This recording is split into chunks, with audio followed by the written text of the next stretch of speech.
फ्रेंड्स, अगर आपको मेरा वीडियो अच्छा लगे तो लाइक कर दीजिएगा और ऐसे मोर कूल वीडियोस देखने के लिए सब्सक्राइब करके बेल आइकन प्रेस कर दीजिएगा ताकि आप मेरे वीडियो सबसे पहले देख सकें। और साथ ही साथ मेरे वीडियोस को प्लीज शेयर कर दीजिएगा।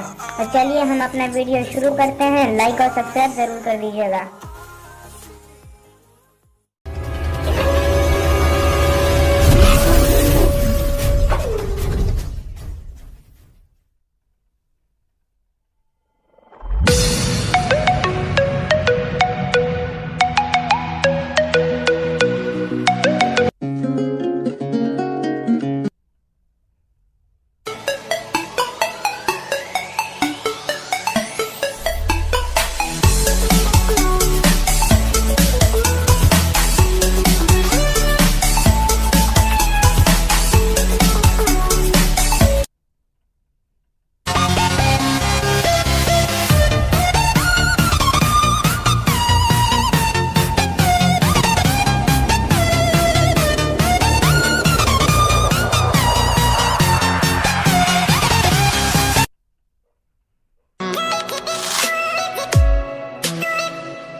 Close till I get up.